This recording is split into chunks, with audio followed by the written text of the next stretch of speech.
Please ওনাকে এখন নিয়ে যাওয়া হোক। চল চল।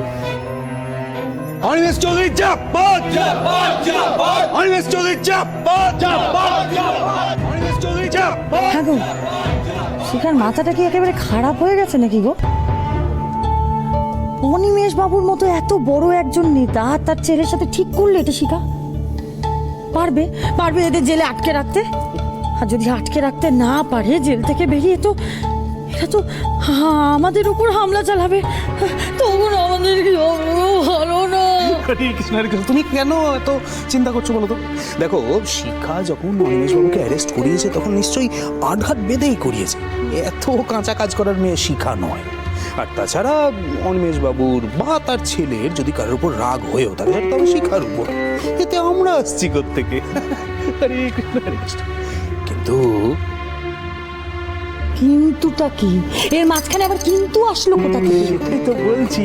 দেখো, এর মধ্যে আমাদের জন্য একটা খুব ভালো ব্যাপার আছে। ভাগ্নের কেসটা তো প্রায় শেষ হয়ে এলো, সুতরাং শিখা এ বাড়িতে আর কয়েকদিনের অতিথি মাত্র। সুতরাং আমাদের যে উদ্দেশ্যটা ছিল সেই কাজটা কিন্তু আমাদের তলে তলে চালিয়ে যেতে হবে। মনে আছে তো উদ্দেশ্যটা? মনে আছে? হ্যাঁ, মনে থাকবে না? আমার মনে আছে। তাহলে বলছে খুব তাড়াতাড়ি শিখির ঘরটা আমরা পেয়েই যাবো। ও মা, শিখা মাকে টিভিতে দেখাচ্ছে। কি হয়েছে? কি দেখাচ্ছে এগুলো?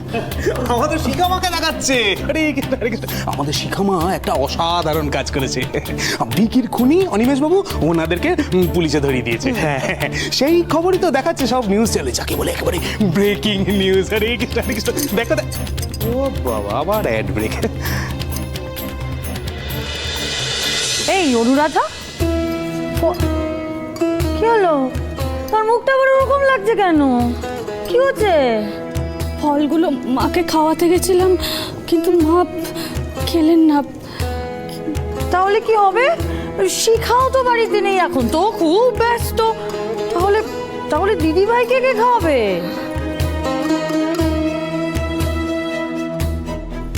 কিন্তু দিদি খাচ্ছে না কেন? এতদিন তো ঠিকঠাকই খাচ্ছিল, এখন আবার কি হলো? আমি বোধহয় ভুল করেছি। আসলে আমি ওই খবরটা দেখেছিলাম যে শিখা অনিমেষ বাবুকে গ্রেফতার করিয়েছে, তাই ভাবলাম মা যদি জানতে পারেন ভিকির খুনের ষড়যন্ত্রীরা ধরা পড়েছে তাহলে তাহলে মা খুশি হবেন। কিন্তু কথাটা শোনার পর থেকেই মা কেমন যেন চুপ করে গেলেন। তাহলে কি এই খবরটা পেয়েই দিদি? জানি না কাকিমণি, বুঝতে পারছি না তো। আমি যখন ঘরে গেলাম দেখলাম মা খুব কান্নাকাটি করছেন আর বলছেন যে বাড়িতে মায়ের সম্মান নেই সে বাড়িতে মা কিচ্ছু খাবেন না।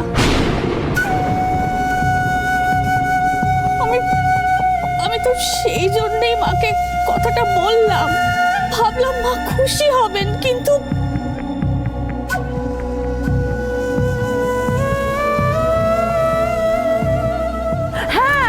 ঠিক আছে, ঠিক আছে, তোমাকে চিন্তা করতে হবে না। তুমি বরঞ্চ ফলগুলো আমাকে দিয়ে দাও, আমি দিদিকে রাজি করাচ্ছি খাওয়ার জন্য। হ্যাঁ, কি বলো, তাই না? হ্যাঁ হ্যাঁ, মিলে খাবো দিদি, ঠিক কেন? হ্যাঁ, একদম রাজি হয়ে যাবে, আমি ঠিক জানি। মামা বাবু, চিন্তা করো না, আমি দিদিকে ঠিক খাইয়ে আসবো। কাকিমণি, মায়ের কি হবে? তুমি চিন্তা করো না অনুরাধা, আস্তে আস্তে সব ঠিক হয়ে যাবে। দাঁড়াও, আমি একটা শিখাকে ফোন করি।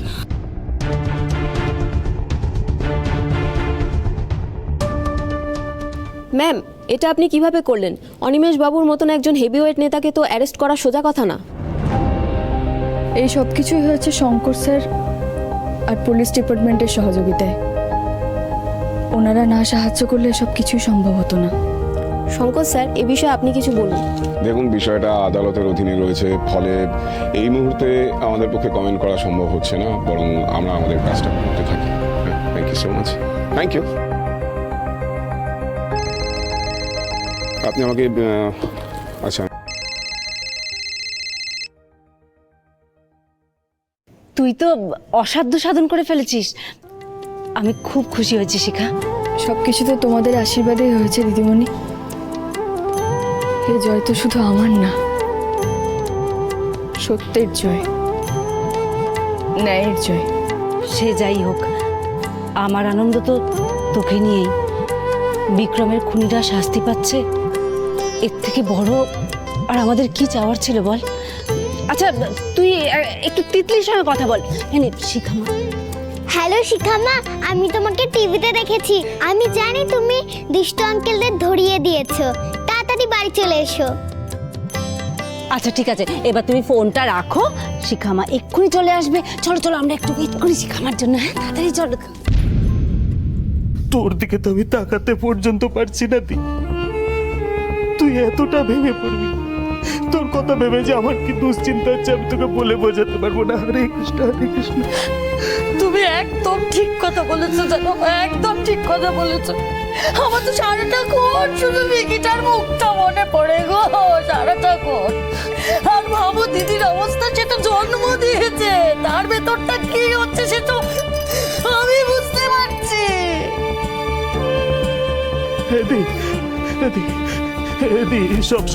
সবসময় তোর দুশ্চিন্তা না আমার মনের মধ্যে চলতে থাকে, জানিস তো। হরে কৃষ্ণ। একে তোর শরীরের এই অবস্থা, তার মধ্যে দিয়েছিস খাওয়া দাওয়া সব বন্ধ।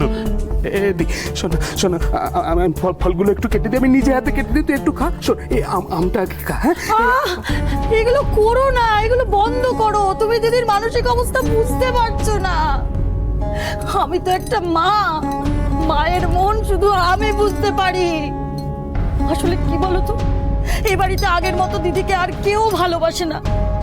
আগে আগে দিদির কথায় একটা জিনিস এখান থেকে ওদিক যেত, আর এখন এখন তো কেউ পাত্তাই দেয় না দিদি ভাইকে। এমনকি দেখো, এমনকি জামাইবাবু দিদি ভাইয়ের পাশে নেই।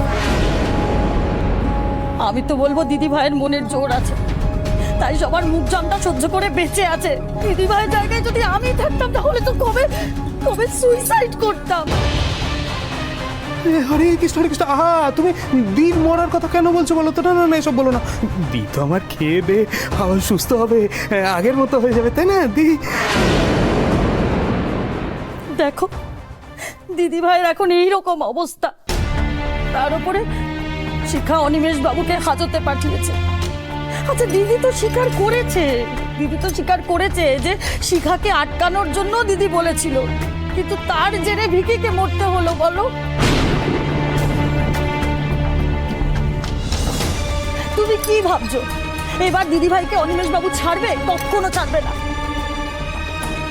নিজের ছেলের মার্ডার কেসে দিদিকে কোর্টে ডাকবে, তারপর কোর্ট ভর্তি লোকের সামনে অপমান। ছি ছি ছি ছি, হরে কৃষ্ণ হরে কৃষ্ণ হরে কৃষ্ণ হরে কৃষ্ণ। না না না না, তুমি এইসব কথা দিদির সামনে কেন বলছো? হ্যাঁ? কেন বলছো তুমি? শোনো, আমার কি মনে হয় জানো তো, দিকে না জজ আলাদা করে ডেকে নিয়ে গিয়ে রায় শোনাবে। তবে দির এখন গ্রহের যা অবস্থা না, আমার মনে হয় দিকে যাবজ্জীবন জেল দেবে। তবে কি জানিস তো দি, এইসব জেল হাজত এগুলো তো তবু ম্যানেজ করা যায়। প্রবলেম হচ্ছে ওই ওই রিপোর্টারগুলো, ওরা যা করতে থাকে না সব সময়, জানো, সব সময় দির পিছু নেবে ওরা, দিকে উল্টো পাল্টা কথা বলতে ছাড়বে না। আর ওরা যা লিখবে সেই সব শুনে লোকজন তো ওয়াক থু করবে। ছি ছি ছি ছি ছি ছি। আরে বাবা, ওরা তো আর এটা জানবে না যে দি তার ছেলেকে মারতে চায়নি, দি চেয়েছিল ছেলের বউকে মারতে। আরে বাবা হ্যাঁ, সেটা তো ওই একই ব্যাপার হলো না। দিদি ভাই তো ওই ষড়যন্ত্রকারীদের মধ্যেই একজন, তাই না? হাজতবাস তো দিদিকে করতেই হবে। আর তার উপরে উপরি পাওনা কি হলো? কোর্ট ভর্তি লোকের সামনে, 10টা মানুষের সামনে অপমান, বদনাম, লজ্জা। তুমি ওঠো ওঠো ওঠো ওঠো ওঠো ওঠো বলছি, আমি বলছি ওঠো ওঠো, যাও ঘরে যাও, নিজের ঘরে যাও, আমি দিদির সাথে কথা বলে আসছি, যাও যাও। হরে কৃষ্ণ হরে কৃষ্ণ। এদি, অঞ্জলি মোটা মাথায় কি বলতে কি বলে ফেলেছে, ওর কথা কিছু মাইন্ড করিস না। হ্যাঁ দেখ দীপ, জীবন মৃত্যু এইসব কি আর এইভাবে ঠিক করা যায় বল? যার কপালে যতটুকু সুখ আছে, যতটুকু দুঃখ আছে, তাকে তো ভোগ করতেই হবে, তাই না? এই জীবনের কর্মফল এই জীবনেই তো শোধ করতে হয় দি। অবশ্য অনেকে আছে যারা এইসব দুঃখ কষ্ট জ্বালা যন্ত্রণা থেকে মুক্তি পেতে নিজেকে শেষ করে দেয়, কারণ শরীর তো শেষ হতেই পারে, আত্মার তো আর মৃত্যু নেই। আর মৃত্যুর পরেই তো অনেকে যাদের ছেড়ে থাকতে পারে না তাদের কাছে চলে যাওয়া যায়। মৃত্যুর পরেই তো শান্তি রে দি, শান্তি। কি আছে বল না এই নশ্বর জীবনে? শুধু কষ্ট আর কষ্ট। হরে কৃষ্ণ হরে কৃষ্ণ। প্রভু এ কষ্ট লাঘব করো, লাঘব করো।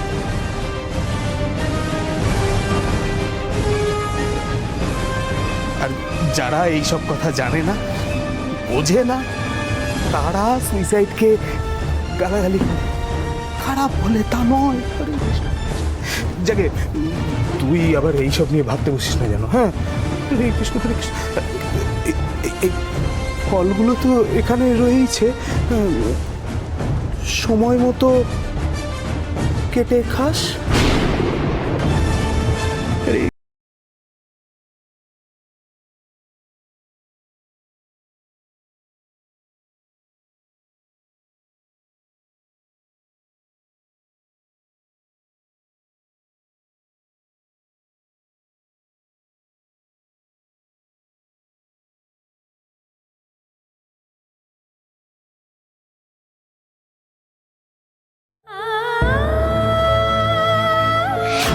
এবার পূর্বে তো তারা,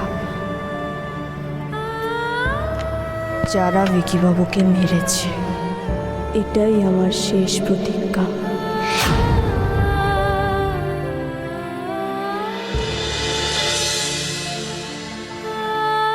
শিখা, চাটা খেয়ে নাও।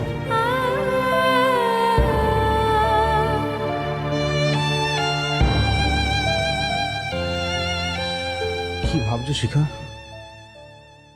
মানুষের জীবনে এমন কেন হয় ভোলাদা? একটা লক্ষ্যের জন্য কেউ দিন রাত ছুটে চলে, খাওয়া ঘুম কোনো কিছু ঠিক থাকে না। তারপর যখন লক্ষ্যে পৌঁছয় তখন হঠাৎ মনে হয় আর তো তার করার মতো কিছুই নেই, সব কিছু শেষ হয়ে গেছে, সব কিছু। শিখা, ভিকির খুনিকে ধরিয়ে দেওয়ারে ছিল তোমার লক্ষ্য, তাই না? দেখো, জীবনে না কখনো একটা লক্ষ্য নিয়ে চলা যায় না। জীবনের প্রতি বাঁকে বাঁকে লুকিয়ে আছে চ্যালেঞ্জ, এগিয়ে যাওয়ার চ্যালেঞ্জ। আচ্ছা শিখা, শোনো না, তুমি নতুন করে আবার জীবনটা শুরু করো না, তিতলি ভিকির সন্তানকে নিয়ে। তুমি আবার ডিএ ভাবার চেষ্টা করো না, পারবে তুমি। সেটা আর হয় না ভোলাদা, আমি আর চাই না। আমি এখন চাই তিতলিকে নিয়ে অনেক দূরে কোথাও চলে যেতে, এই সব কিছু ছেড়ে দূরে কোথাও, দূরে কোথাও হয়তো জন্ম দেব আমার আর ভিকিবাবুর সন্তানকে। আর তুমি যে বলেছিলে রেখা চক্রবর্তীকে শাস্তি দেবে, তার কি হবে? হ্যাঁ, কি শাস্তি হবে তার?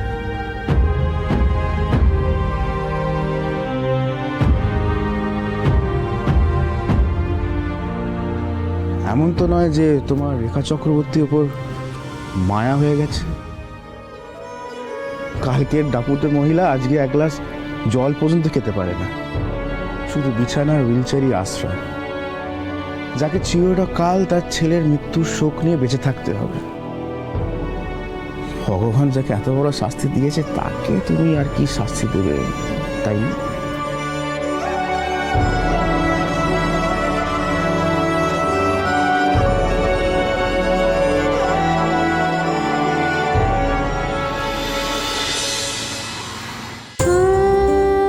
তোমাকে দেওয়া কথা আমি রাখতে পেরেছি ভিকিবাবু। অনিমেষ বাবুকে অ্যারেস্ট করা হয়েছে, কাল কোর্টে তোলা হবে। ওর বিরুদ্ধে যা প্রমাণ আছে তাতে ওর জেল তো হবেই। এবার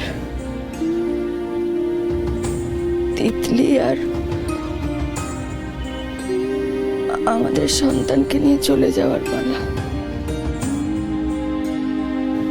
দূরে কোথাও, দূরে কোথাও। না শিখা, তুমি যেতে পারবে না।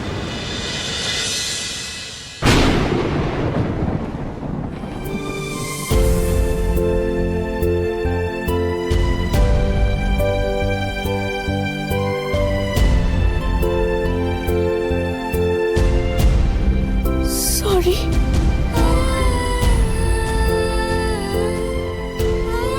সরি শিখা। সম্ভব হলে প্লিজ আমাকে ক্ষমা করে দিস। তুমি তুমি কাঁদছো কেন? কি হয়েছে? ভিকির মৃত্যু নিয়ে আমি তোকে কত দোষারোপ করেছি, কত কি বলেছি। খুব খারাপ, আমি খুব খারাপ। দিদি, একদম কাঁদবে না তুমি। কে বলেছে তুমি খারাপ? আমি তো বুঝতে পেরেছি তুমি কেন আমার উপর রেগে যেতে। আমি একদম তোমায় ভুল বুঝিনি, বিশ্বাস করো।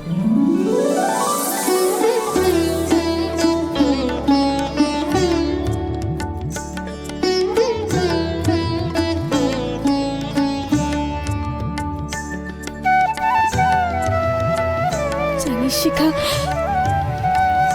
ভিকির খুনিরা শাস্তি পাবে জানতে পেরে আমি যে কি শান্তি পেয়েছি না, কি বলবো তোকে। শাস্তি তো পেতেই হতো দিদি, শুধু খুনিরা নয়, যারা যারা ষড়যন্ত্র করেছিল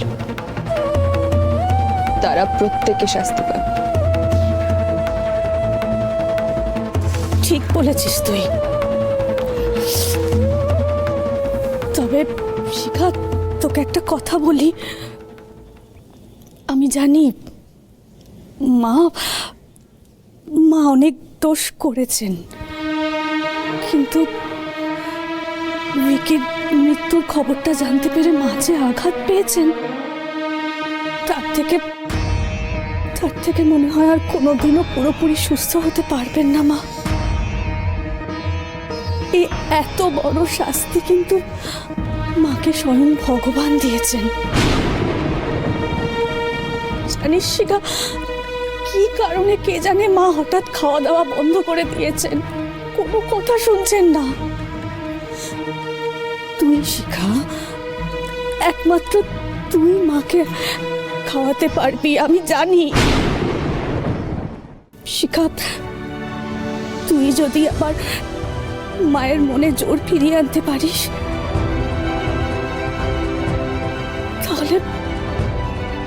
তাহলে খুব ভালো হয় রে, খুব ভালো হয়।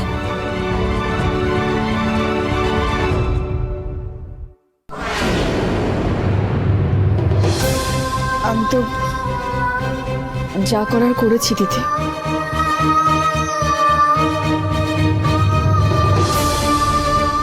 আমি জানি তো কত দুঃখ, কত কষ্ট মনের মধ্যে চেপে রেখে তুই সব করছিস। আমি সবটা জানি শিখা, তাও আমি তোকে বলছি, নিরুপায় হয়ে যদি পারিস মাকে একটু দেখিস।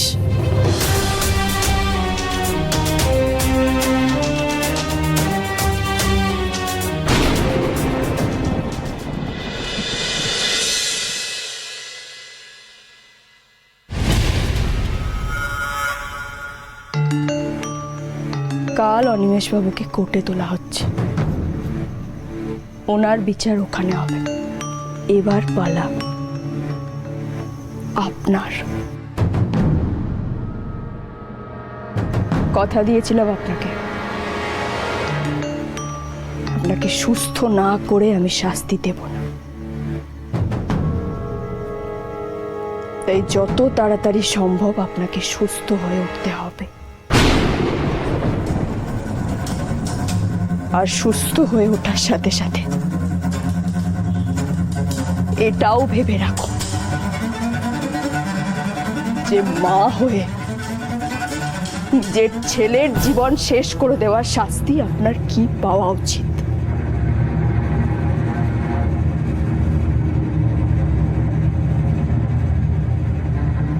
চুপ করে থাকবেন না,